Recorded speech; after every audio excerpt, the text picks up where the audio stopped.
ଖଳିସାହିରୁ ଖଣ୍ଡପଡ଼ାକୁ ଯାତାୟାତ କରୁଥିବା ମୁଖ୍ୟ ରାସ୍ତାରୁ ଏବେ କ୍ରମଶଃ ରାସ୍ତା କଡ଼ରେ ଥିବା ଗଛ ଗୁଡ଼ିକ କ୍ଷୟ ହେବାରେ ଲାଗିଛି, ଯାହାର ଚିତ୍ର ଆପଣମାନେ ଦେଖନ୍ତୁ। ବର୍ତ୍ତମାନ ଏଇଟା ହେଉଛି ଆମର ଖଳିସାହି ଆଉ ଖଣ୍ଡପଡ଼ାକୁ ଯୋଗାଯୋଗ କରୁଥିବା ମୁଖ୍ୟ ରାସ୍ତା କଡ଼ର ଦୃଶ୍ୟ, ଯେଉଁଠାରେ କି ସନ୍ଥ ନିରଙ୍କାରୀ ସତ୍ସଙ୍ଗ କେନ୍ଦ୍ର ଅଛି। ତା ସମ୍ମୁଖର ଚିତ୍ର ଦେଖନ୍ତୁ। ପ୍ରଥମେ ମୁଁ ଗୋଟେ ଭିଡ଼ିଓ ପୋଷ୍ଟ କରିଥିଲି, ବିରାଟ ବଡ଼ ଗଛଟିଏ ଭୁଷୁଡ଼ି ପଡ଼ିଛି ବୋଲି, କିନ୍ତୁ ବର୍ତ୍ତମାନ ଗୋଟିଏ ନୁହଁ, ତିନୋଟି ଦେଖନ୍ତୁ। ଗୋଟିଏ, ଇଏ ରହିଲା ଆଉ ଗୋଟିଏ ଏବଂ ଏଇ ଗୋଟିଏ ଗଛ, ଏଭଳି ତିନୋଟି ଗଛ ବର୍ତ୍ତମାନ ରାସ୍ତା କଡ଼ରୁ ଭୁଷୁଡ଼ି ପଡ଼ିଛି।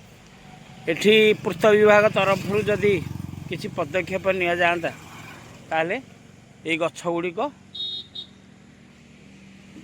ଗୁଡ଼େ ବର୍ଷ ଧରି ରହିପାରନ୍ତା, କିନ୍ତୁ ବର୍ତ୍ତମାନ ରାସ୍ତାରୁ କ୍ରମଶଃ ମାଟି ଖାଇଯିବା ଦ୍ୱାରା ବହୁ ବଡ଼ ବଡ଼ ଗଛ ଯେହେତୁ ସବୁ ଭୁଷୁଡ଼ି ପଡ଼ିଛି ବର୍ତ୍ତମାନ ରାସ୍ତାରୁ। ଆପଣମାନେ ଦେଖନ୍ତୁ, ଆଉ ଏଇଭଳି ଯଦି ଗଛ ଭୁଷୁଡ଼ି ବା ଲାଗି ରହେ ତାହେଲେ ନିଶ୍ଚିନ୍ତ ରୂପେ ଏଇ ଖଣ୍ଡପଡ଼ା ଖଳିସାହି ରାସ୍ତା କଡ଼ରେ ଯେତେ ପ୍ରାୟ ଗଛ ଅଛି ସବୁ ଆଗାମୀ ଦିନରେ ଭୁଷୁଡ଼ି ପଡ଼ିବ। ଏଥିରେ କୌଣସି ଦ୍ୱିମତ ନାହିଁ, କାରଣ ସାଇଟି ବର୍ତ୍ତମାନ ସମ୍ପୂର୍ଣ୍ଣ ଖାଇଗଲାଣି।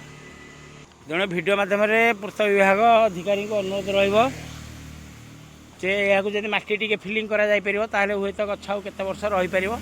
କାରଣ ଗଛ ଦ୍ୱାରା ଲୋକ ଏଇ ପରିବେଶରେ ଆସି କିଛିଟା ଉପକୃତ ହେଉଛନ୍ତି, ନହେଲେ କ୍ରମଶଃ ଲୋପ ପାଇବ।